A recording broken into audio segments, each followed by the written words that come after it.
I am Madison Timmons. I'm Chris Susie. And we're paranormal specialists who live in the most haunted city on earth, Savannah, Georgia. Every day is Halloween in our line of work, so join us as we spin true tales of haunts, murders, and disturbing Savannah history.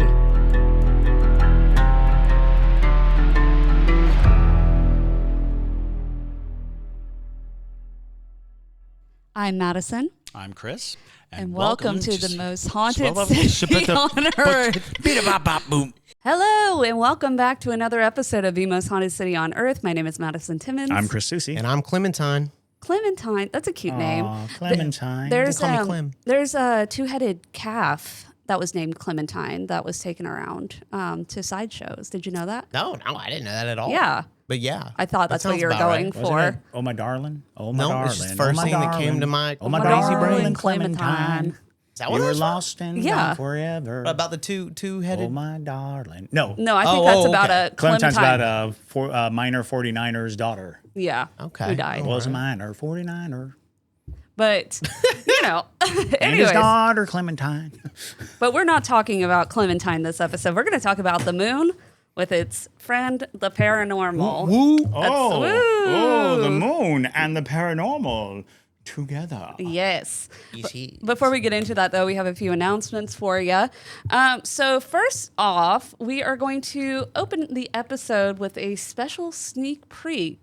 Sneak peek. Sneak Sneak peek. Sneak peek. We're doing share? Is that it? Yeah, sneak peek. Oh, thank you. I do a terrible Cher impression. But anyways, yeah, we're going to do a special sneak peek. Good Lord. It's in my We're head doing now. a special sneak peek. You know this stuff The doesn't sneak get peek is cut. special. It's a special I know. sneak peek. Thousands of people It's stuck hear in my sneak mouth peek. now. And it's Sneak the peek. trailer of our investigation at the Rylander Theater. I'm going to shut up now, and JT's going to play it for Yeah. y'all. It's- Parajunkies, you will be seeing it. This is the best one yet. Just a heads Yes. up. Not just the trailer, but the whole film. It's really good. All right, here we go.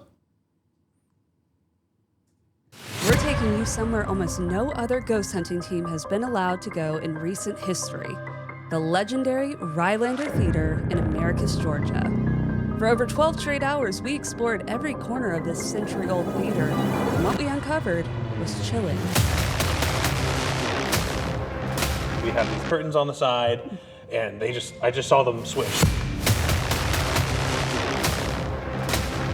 I closed it and I even pushed against it a couple of times. You did? Really? So grab your seat, keep your eyes sharp, and join us as we pull back the curtain on the Rylander Theater.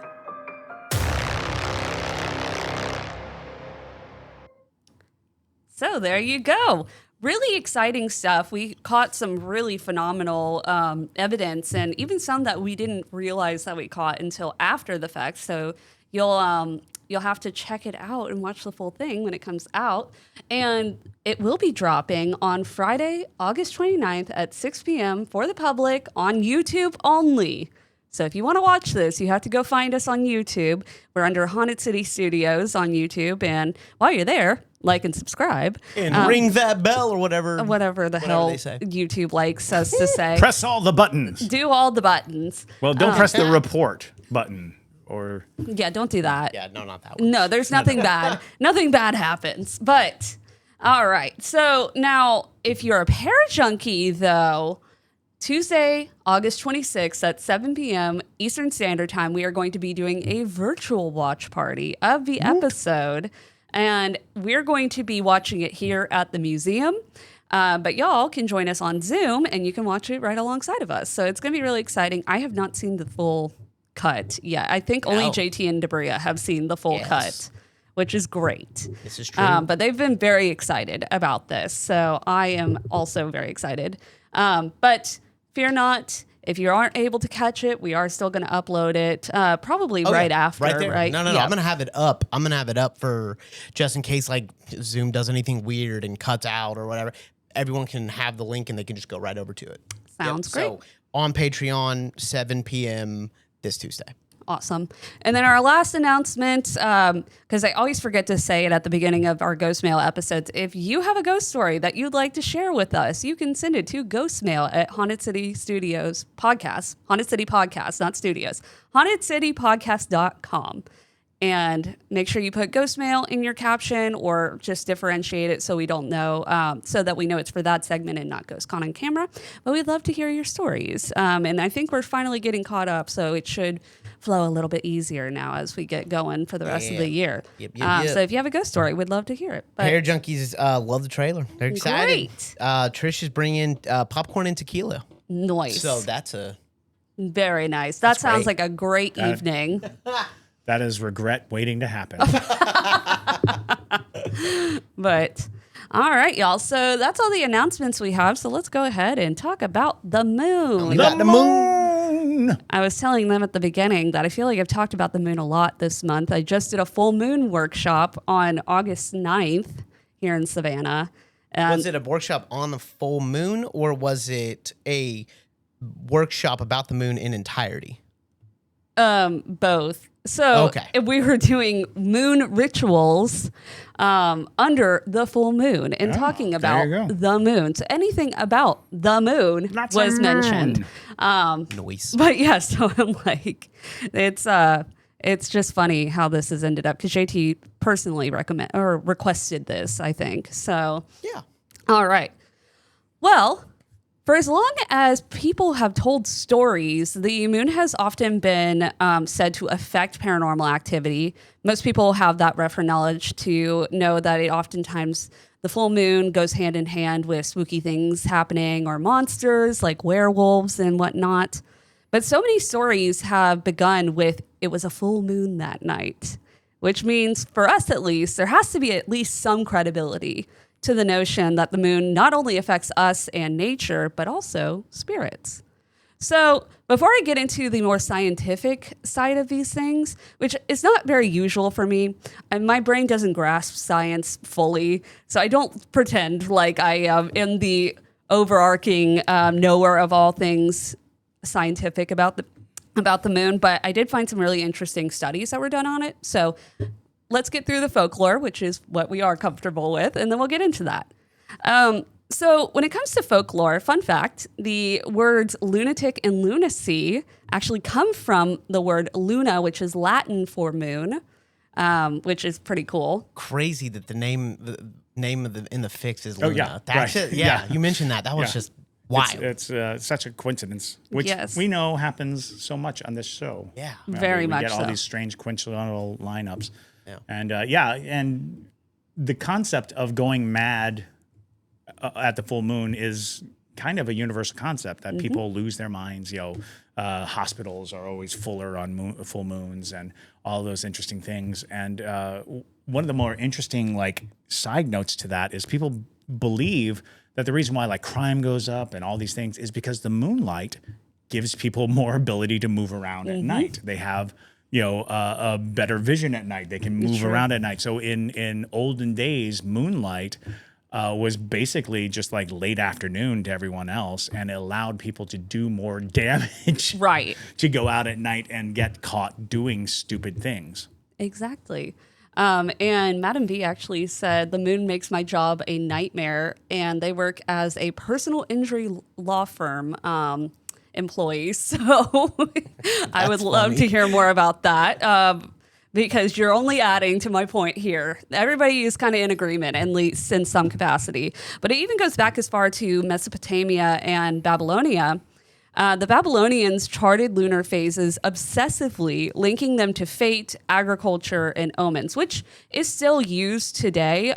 Plenty of people still use the Farmer's Almanac and whatnot, which is literally a spell book on agriculture, essentially, because it'll tell you on this phase of the moon is a good time to plant this and this and this.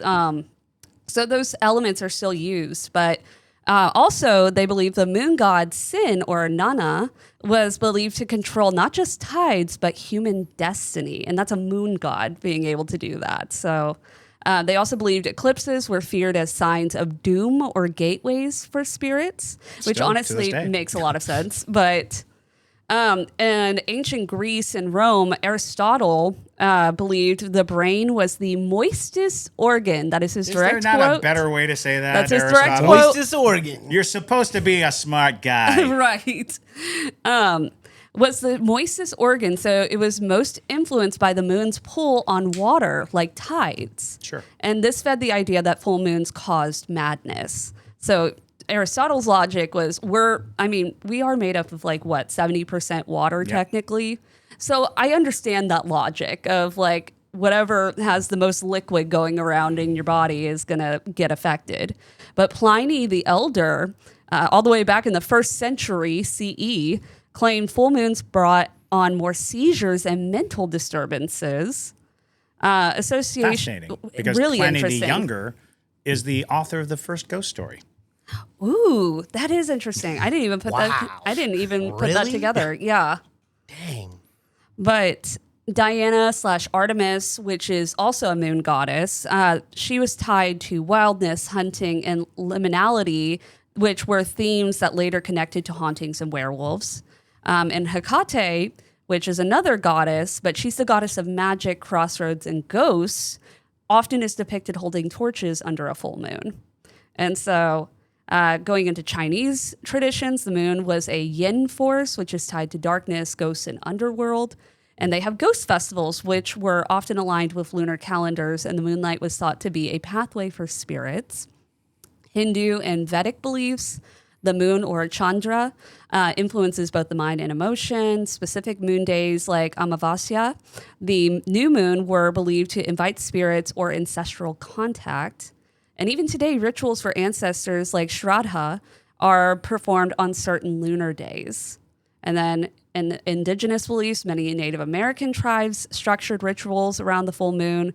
Examples like the ghost moons or harvest moons were times when ancestors were honored and the veil was considered thinner. Medieval Europe, doctors and priests often blamed the full moon for seizures, fits of lunacy, and demonic possession, which I'm like... Good old Middle Ages. Yeah. They're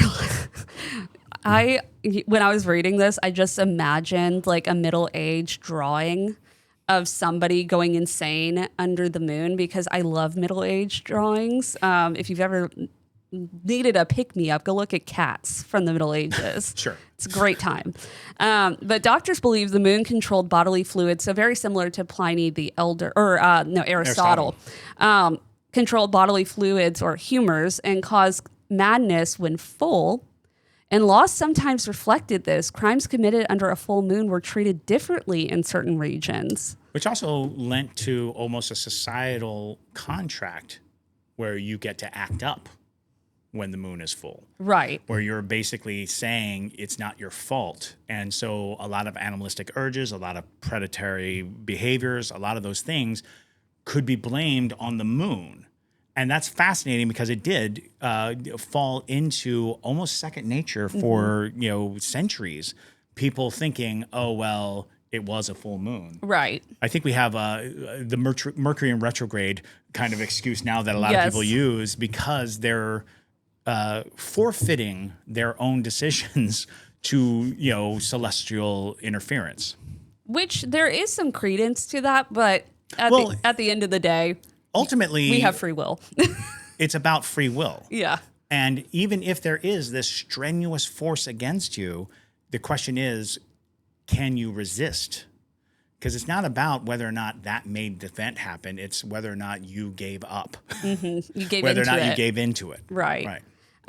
And during the Middle Ages, that was the time where the association of the full moon with werewolves grew the strongest, which honestly, we have lots of terrifying things that happen nowadays, like, the clown incident from the 2016 era. Yeah. Imagine werewolves being the biggest issue besides especially the plague. when you consider that wolves baying at the moon more than likely led to that kind of notion of wolves worshiping the moon, wolves having something. But, there's a big, bright, shiny thing in the sky, and dogs and animals see it and interact and react to it. The idea that we would build an entire folklore fear system Right. based on, well, what does that What does that wolf know that we don't know? Right. Why is it baying at the moon? Why is it hollering? But today, though, as Chris and I have just been mentioning, many people still believe a lot of these thoughts that come from folklore from centuries and centuries and centuries ago. But in modern versions of this folklore, we see it a lot in horror films, Halloween imagery, ghost tours, etc. They tend to lean on the trope of it being a full moon to raise stakes in the story. But there are thoughts around this theory that are a little bit more logical. So Mark Keyes from the Pennsylvania Paranormal Association actually spoke on this exact theory. He originally reported that he tended to notice more paranormal activity during full moons on his investigations. And his theory was that the moon's energy makes spirit manifestation easier, which makes a ton of sense, to be honest. Because if you're looking at it from a more metaphysical stance, oftentimes people do utilize the full moon for their magic of sorts because that is the time where you have the most energy accessible to But manipulate. you also have the most light. Right. And so being able to do night rituals when the moon is full makes a lot of sense too. And if a society has deemed that that is the time when, hijinks occur, even in a spiritual state, that means that the reality that was set by people's expectations and people's thoughts basically created the caveat. This is when spirits can be the most active. So it's again opening doors through repetition of ritual and repetition of idea. So if the idea states, "Oh, this is when spirits can communicate the best," then the spirits would adhere to that, Right? Because it's an expectancy and it is something that allows for it. So it's interesting. It has that whole which came first, the ghost story or the ghost. It does have which came first, the energy that the moon provides or the expectation of the energy that the moon provides. It is fascinating, though. And it is. It's honestly, it's interesting when you look at it in that perspective because in theory, you can have different times of the moon cycle that are better for certain things when you're trying to practice witchcraft. The new moon has is so fantastic. many, Yeah. equal caveats of bringing you luck and bringing you fortune and washing you anew Yes. and giving you an opportunity to shed whatever issues you may have. So and I dare say that each phase of the moon does have some. This isn't Hecate's symbol, like the full moon with the moon's She's a waning? triple goddess. Yep. Yeah. So it's she is oftentimes associated the most with being somebody you pull during a full moon ritual, which makes sense because she's also the goddess of witches. But nonetheless, with full moons, though, I find that is the best time if you're going to practice ancestral or communication type rituals. But full moons or new moons, I should say, is better for manifestation if you're looking to do things of that nature. But along with that, he believed that the moon caused emotional surges in humans, which may open us to experiences. And according to Keyes, many paranormal groups often schedule their hunts around the lunar cycle, which is really interesting because I don't think we've ever actually thought into that as mostly because we'll take whatever day we can get. Yeah. But scheduling is a nightmare. And it is. If we had to take into account the moon. Exactly. But if you had the free reign to do an investigation whenever you please at a location, yeah, absolutely look at where the moon is in the cycle and see which is going to be the best time to go in. But there was a scientific experiment done on this theory in Charleston, actually. Oh, really? Which is really fascinating. A paranormal group called Stories in the Cemetery. I believe they're also a tour company as well. They're based out of Charleston, and they did a full-blown investigation.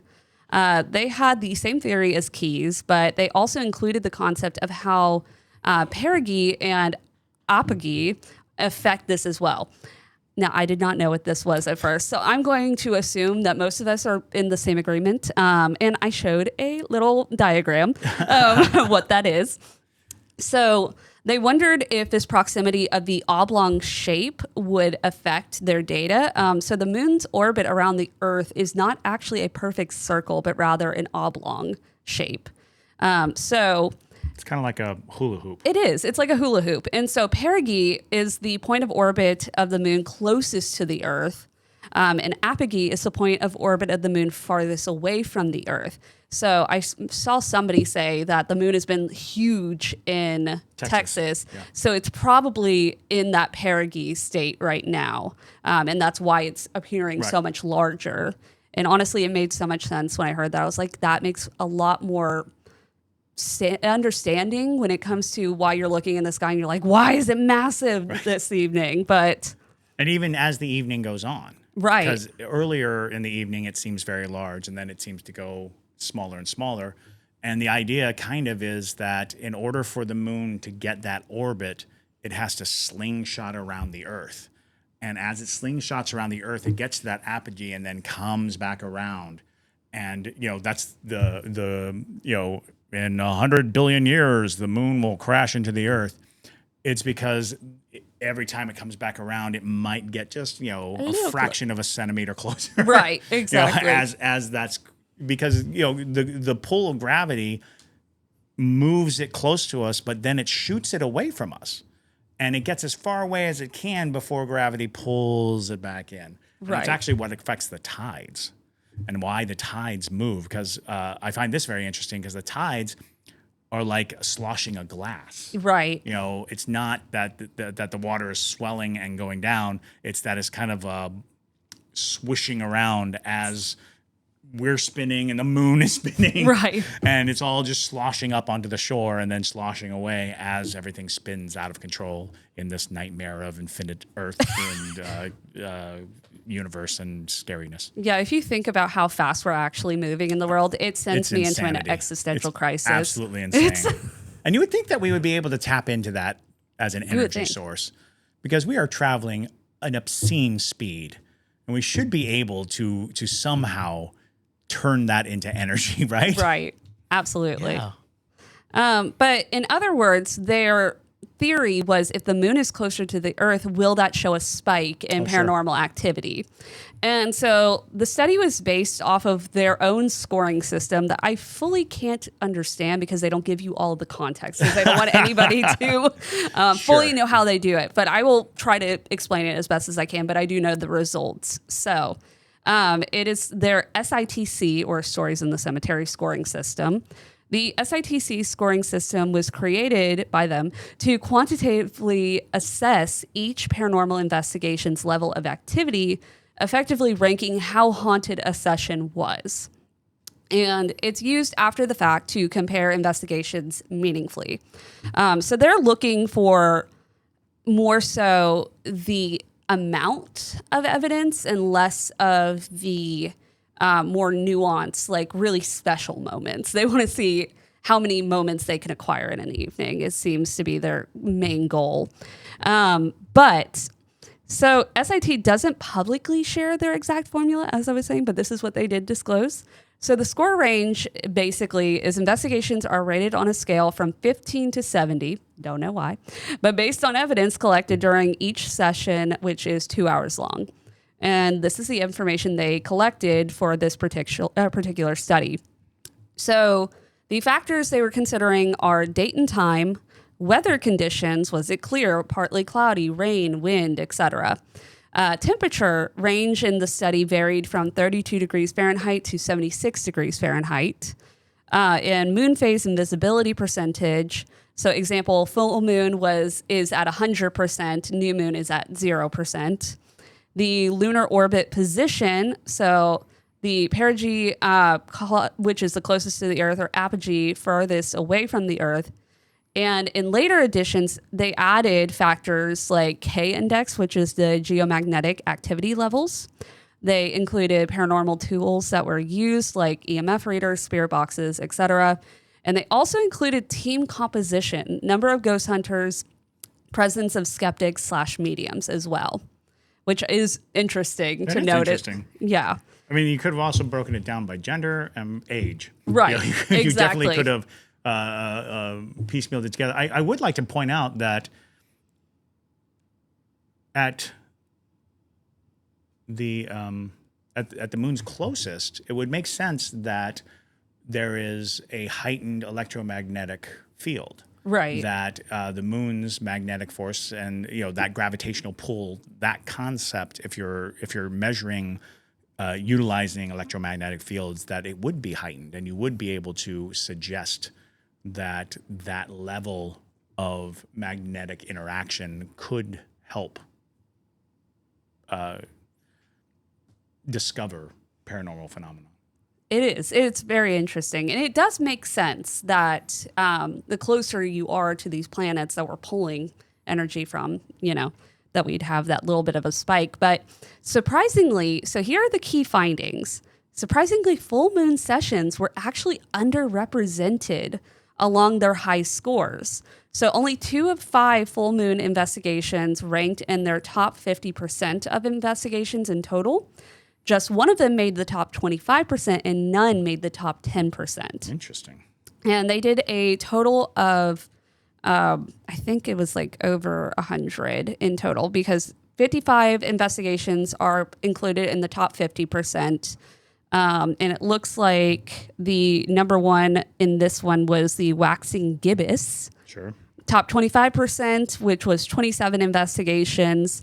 The last quarters, so your waxing and waning patterns, showed the highest sort of investigative evidence that came through. And so overall, they believe that the waning crescent phase, especially during perigee, looked the most active, contrary to Folklore's focus on the full moon, which I'm like, how interesting that they believe that the waning crescent would, because most people wouldn't think twice about that, because it's like one of those phases where it's like, it's just very thin.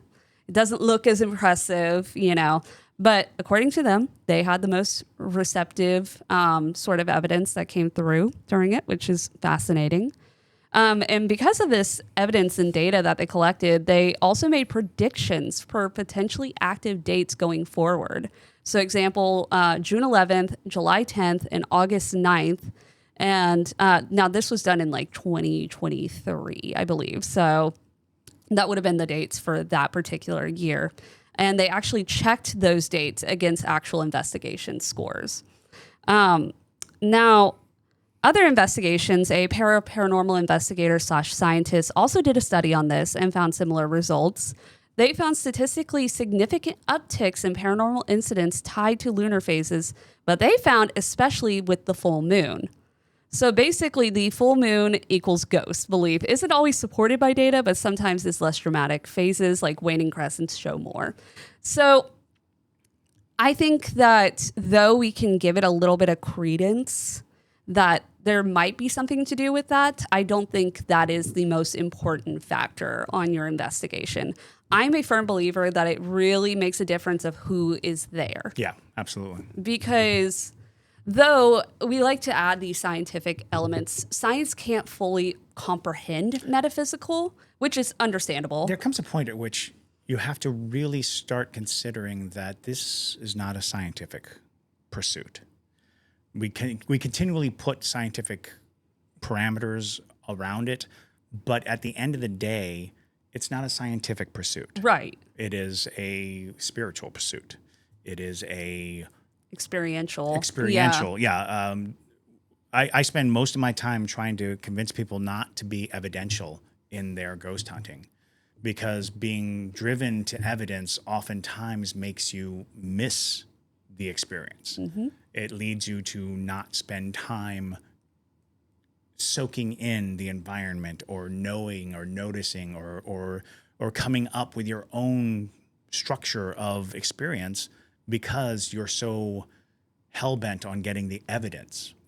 Evidence is great, and having the tools, fantastic, and you absolutely should do that, but be mindful that we don't have any measurable tool that will allow for your piece of evidence to be validated. We have seen some incredible pictures. Mm-hmm. We have seen heard some incredible EVPs. We've had incredible things happen, but not a single thing scientifically can support it. And it's like, we have to address the idea that the science should be secondary at this point, because the science isn't there yet. Right. Unless you are, in fact, a scientist and you're able to come up with, something concrete and scientific, by all means, pursue that. But for the rest of us who are Right. not scientists, I'm not building a contraption to catch ghosts. I'm not, Right. utilizing a vast array of physics and biochemistry and anything like that. I am very much a proponent of make it an experience, have an experience, and then use your human intellect and instincts to examine what that means for life, for your life, for other lives. It shouldn't be this pursuit of, proof. Proof is so elusive in this field. Right.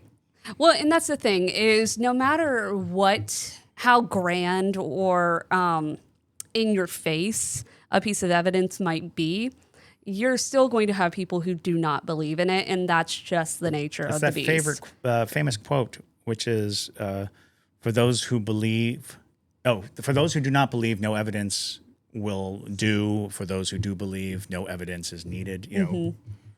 Exactly.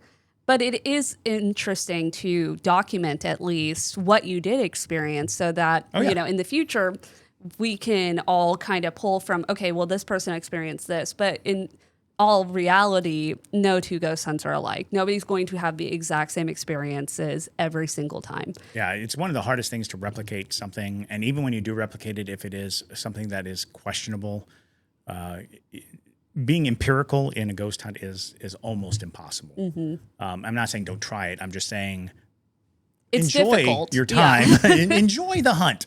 Don't get stressed out over the graphs and the Yeah. because I've seen people just drive themselves nuts trying to get that evidence, get that proof, and a lot of that has to do with their own need for validation of their experience.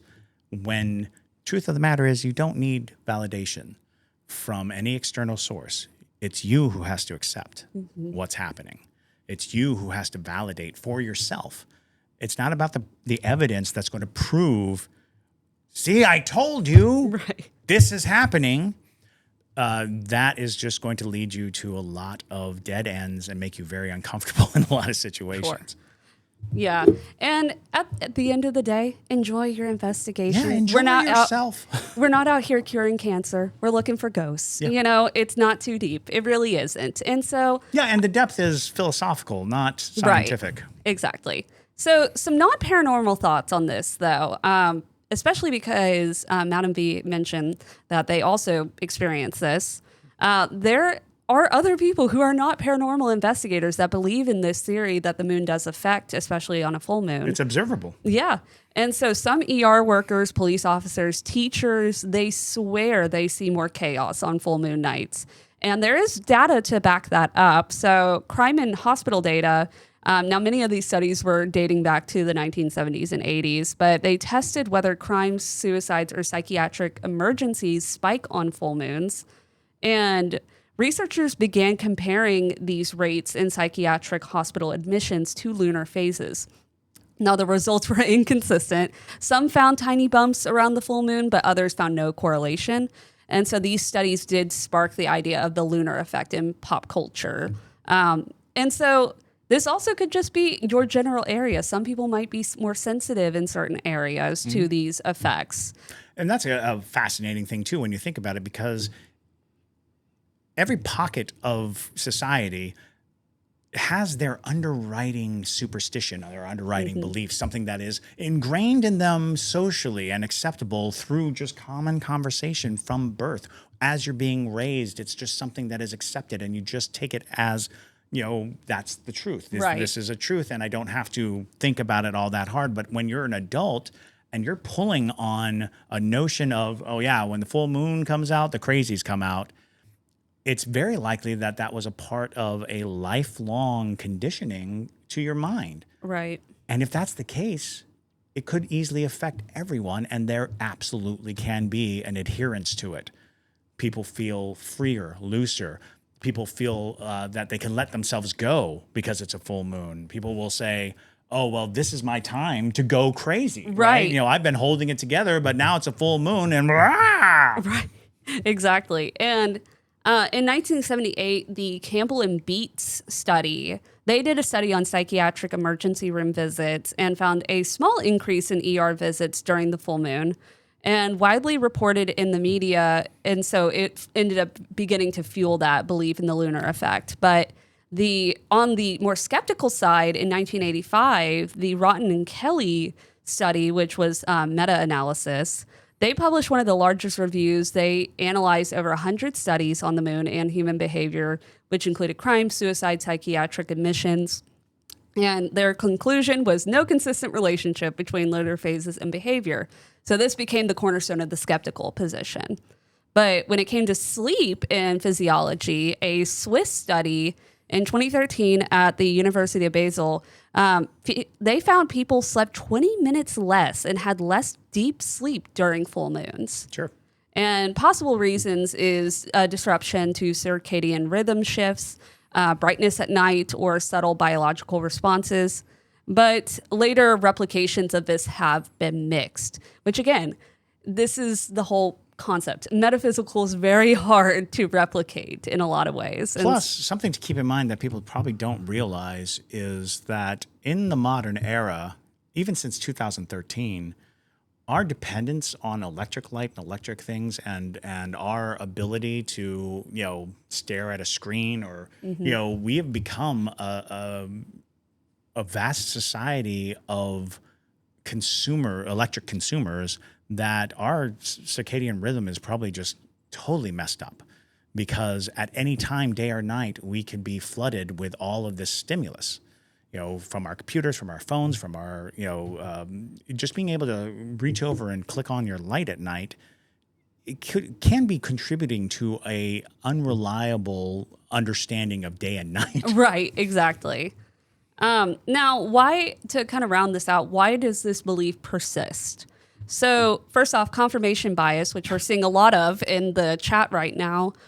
Frenchie said, every single night is the same at my job, very mundane. Then a full moon appears and all hell breaks loose. Sure. Mylea said that their patients go insane during full moons. Sure. I swear. Madam V also has had these experiences. I think Grief said maybe something about this, but I couldn't. I don't read think that I've ever one. had a conversation with like an ER person or anything like that around this subject that wasn't, oh yes, on a full moon, Yep. something is different. I remember talking to some military police, and they were like, "Oh yeah, full moon, Expect a lot. expect a lot." Yeah. My dad always used to say the crazies come out. It's true. Yeah. Yeah, my family I mean, said and that that's too. like a standard quote. Yeah. You know, that the full moon brings out the crazies. You know, exactly. lunatics. The lunatics. And so that confirmation bias includes when something weird happens on a full moon, we remember it. And when nothing happens, we forget.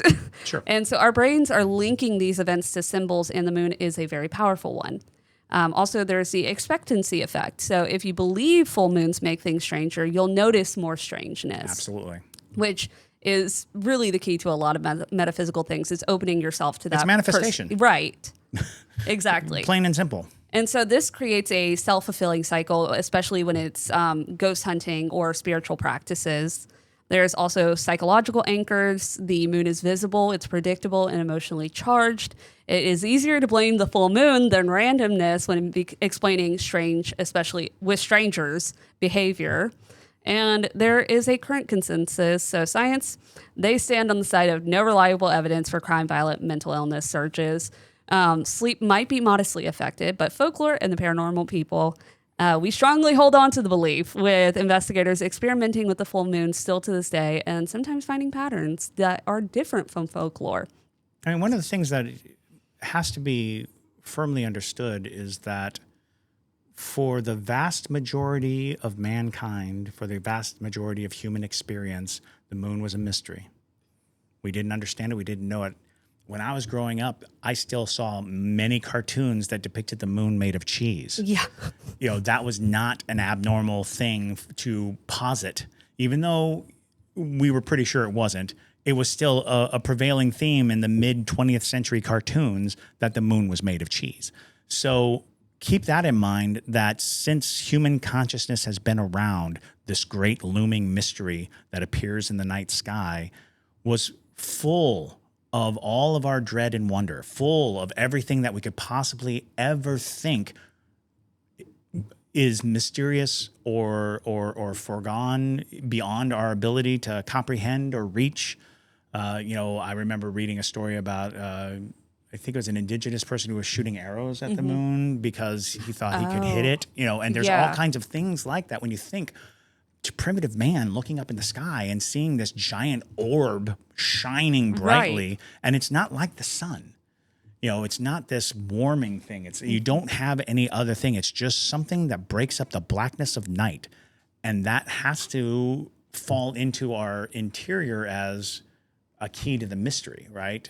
We just acknowledge it as something, as the human species. The moon is about the mystery of existence. Absolutely. Yeah. And some final points, actually. Alex mentioned menstrual cycles are also oftentimes kind of kicked up during lunar cycles, which is a classic point, especially when it comes to this. And honestly, I should have mentioned that. So thank you, Alex. And Kirk made a good analogy as well. It's like when you buy a car and then notice how many of them are driving around. Yes. You didn't notice them before the purchase. It's exactly like that. People are opening their perspective to these little There is patterns. a name for that effect, and I always look it up, and I say, I'm going to remember the name of that effect because it comes up enough, and I never do. Yes. And Alex, you are right. They said, I think the olden days menstrual cycles went by the Wait, moon somebody cycle. has 23 cats? Yes, somebody has What? Grief? Grief You've has got 23 cats? 23. For those of you who are just listening to this podcast, we have a live going out to our parajunkies, and one of our parajunkies has told us that they have 23 cats. That sounds like heaven. And that seems like a lot of cats. 23 cats, 23 one cats. dog who thinks she's a cat, Aw. and 15 snakes. Ooh, what kind of snakes? Snakes? I like a snake. 15 snakes? 15. That's a lot of snakes. It's a lot of snakes to feed. Not as many cats. I mean, that 23 is a lot of cats. See, I have one dog, and my wife is consistently trying to get us to get another dog, but I have to keep reminding her how exhausting it is to have the one dog. But in theory, though, the other dog will exhaust the other, and so it's less work on you. Frequency illusion. Thank you, Trisha. Frequency illusion. Yes, I will do my best to remember it, but I guarantee you I won't. that's perfect. Well, y'all, that is what I have on the moon. Thank you for joining me with this scientific learning experience. Because honestly, when you're talking about anything like that, science is going to get involved into the conversation. But I'm still on the side of if you feel like it's happening, it probably is in your reality, and go by that. If you're feeling like you're noticing an uptick of lunatics out in the world, getting demonically possessed in the streets like the medieval thought, so be it. But Yes. yeah, And Parajunkies, don't go anywhere because right after we cut this episode, we are going to go on to our YouTube exclusive live. And I have a fun photo for everyone yes, that will definitely not disturb anybody. Oh God. Yep. That sounds like a lie. It is rated G. All right, y'all. Well, thank you so much for watching today's episode. If you have a topic you'd like us to cover, you're welcome to leave it down in the comments below if you're watching on YouTube or listening on Spotify.